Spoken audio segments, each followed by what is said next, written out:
எல்லாரும் எப்படி இருக்கீங்க? இன்னைக்கு மிஸ்டர் அப்புக்குட்டி சேனலில் ஹவு டு அண்டர்ஸ்டாண்ட் டாட்லர்ஸ், இது ஒரு வாஸ்ட் டாபிக். இருந்தாலும் எனக்கு தெரிஞ்சதை இந்த குட்டி வீடியோவில் உங்களுக்கு நான் ஷேர் பண்ணுறேன். பொதுவாக ஒரு குழந்தை பிறந்ததுலேருந்து 2 இயர்ஸ் வரைக்கும் அந்த பிரெயின் நார்மலாக டெவலப் ஆகிட்ருக்கும். ஒன்ஸ் 2 இயர்ஸ் ஆனதும் 2 to 3 இயர்ஸ்க்குள்ளே அந்த பிரெயினில் ஒரு சடன் சேஞ்சஸ் நடக்கும். ஒரு அபரிதமான ஒரு வளர்ச்சி இருக்கும் அந்த பிரெயினில். இதை தான் மெடிக்கல் டேர்மில் டிஸ்இக்விலிபிரியம்னு சொல்கிறாங்க. இந்த டைமில் அவங்க நிறைய நியூவாக திங்ஸ் பண்ணணும்னு நினைப்பாங்க, நிறைய எக்ஸ்பெரிமெண்ட் செஞ்சு பார்க்கணுன்னு ஆசைப்படுவாங்க, நிறைய எக்ஸ்ப்ளோர் பண்ணணும்னு நினைப்பாங்க, நியூ வேர்ட்ஸ் நிறைய கற்றுப்பாங்க, நிறைய லாங்குவேஜஸ் கற்றுக்குவாங்க. இந்த டைமில் அவங்களுக்கு கொஞ்சம் பொறுமை இருக்காது. இதை தான் நம்ம ட்ரிக்கி 2, டெரிபிள் 2 அப்படின்னு நம்ம சொல்கிறோம். ஸோ இந்த டைமில் அவங்க நிறைய எக்ஸ்ப்ளோர் பண்ணுறதுக்கு நம்ம அலோவ் பண்ணணும். ரொம்ப சேஃபாக அலோவ் பண்ணணும் அவங்கள, எது எக்ஸ்ப்ளோர் பண்ணுறதுனாலும். ஒரு விஷயத்தை எப்படி எக்ஸ்ப்ளோர் பண்ணுவாங்கன்னா, ஒன்று அந்த திங்ஸை கீழே போட்டு பார்ப்பாங்க, இல்லை வாயில் வச்சு பார்ப்பாங்க. இது 2 வேஸ் தான் அவங்களுக்கு இருக்குது. அவங்க ஒரு திங்ஸை அப்சர்வ் பண்ணுறதுக்கு, எக்ஸ்ப்ளோர் பண்ணுறதுக்கு, எக்ஸ்பெரிமெண்ட் பண்ணுறதுக்கு.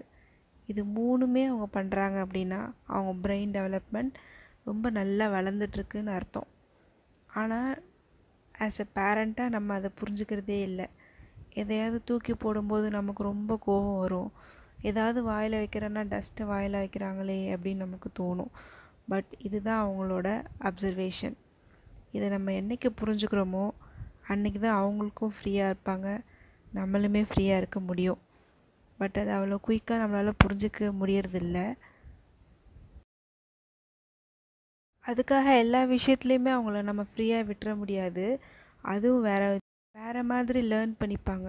ஸோ ஒரு ப்ராப்பர் வே நம்ம சொல்லித்தரணும் அவங்களுக்கு. இப்போது ஒரு திங்ஸ் அவங்க எடுக்கிறாங்க அப்படின்னா அதை என்ன எடுக்கிறாங்கன்னு பாருங்கள். கிளாஸா, இல்லை பிளாஸ்டிக்கா, இல்லை உட்டனா, அந்த மாதிரி பார்ப்போம்.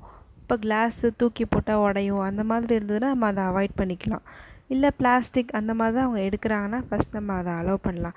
எதுவுமே அலோவ் பண்ணாமல் நம்ம எல்லாத்துக்குமே அவங்களுக்கு நோன்னு சொல்லிகிட்டு இருந்தால் அவங்க எக்ஸ்ப்ளோர் பண்ணவே ஃபஸ்ட் நம்ம அவங்கள என்ஜாய் பண்ணுறதுக்கு அலோவ் பண்ணணும். தண்ணியில் விளையாட பிடிக்குதா, மணலில் விளையாட பிடிக்குதா, இல்லை கிச்சனில் ஏதோ ஒரு திங்ஸை வச்சு விளையாட பிடிக்குதா, எது அவங்களுக்கு பிடிச்சாலும் நம்ம அவங்க என்ஜாய் பண்ணுறதுக்கு அலோவ் பண்ணணும். அவங்க எது பண்ணாலும் சைலண்ட்டாக இருங்க. எது தூக்கி போட்டாலும் அமைதியாக பார்த்துட்டே இருங்க. எதுவுமே அவங்கள ரெஸ்ட்ரிக்ட் பண்ணிடாதீங்க. நீங்கள் ரெஸ்ட்ரிக்ட் பண்ணிங்கன்னா அவங்க எதுவுமே கற்றுக்க மாட்டாங்க. கோவம் வரும்போது மெடிடேஷன் பண்ணிக்கோங்க. ஒரு 3 செகண்ட் சைலண்ட்டாக இருந்து பாருங்கள். அவங்க அதுக்கப்புறம் அவங்களும் மாறிடுவாங்க, நம்மளும் அந்த கோவத்துலேருந்து போயிடுவோம். ஆனால் எதுவுமே அவங்கள லேர்ன் பண்ண விடாமல் எல்லாத்துக்குமே நோன்னு சொல்லிகிட்டு இருந்தோன்னா அவங்க பிரெயின் கனெக்ஷன் அவ்வளோ குயிக்காக நடக்காது.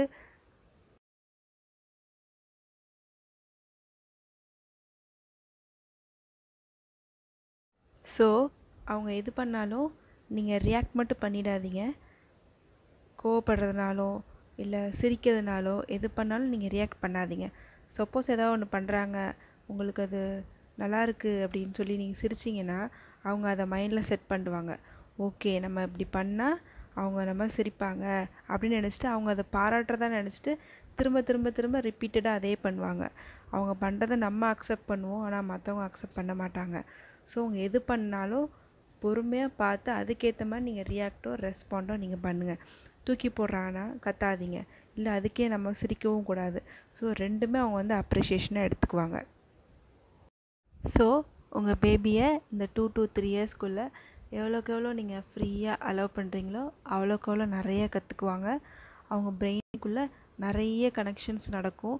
ரொம்ப க்ளோஸாக இருக்கும் அவங்க பிரெயின், ரொம்ப நிறைய கனெக்ஷன்ஸ் நடக்கும்.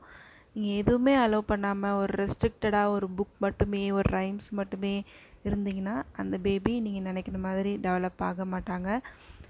ஒரு 3 இயர்ஸ்க்கு அப்புறம் இப்படி இருக்கிற பேபி ரொம்ப ஹாப்பியாகவும் சந்தோஷமாகவும் எல்லாருக்கிட்டேயும் ரொம்ப சோஷியலைஸாக பழகுவாங்க, ஹாப்பியாக இருப்பாங்க, ஃப்ரீயாக இருப்பாங்க, எதுக்கும் பயப்பட மாட்டாங்க.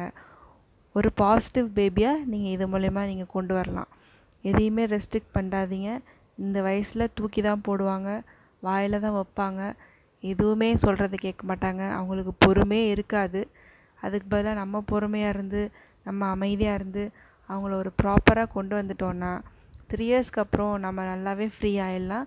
நம்மளும் பாசிட்டிவாக இருப்போம், நம்ம பேபியும் பாசிட்டிவாக கொண்டு வருவோம், ஹாப்பியாக இருக்கலாம். ஓகே, பாய்.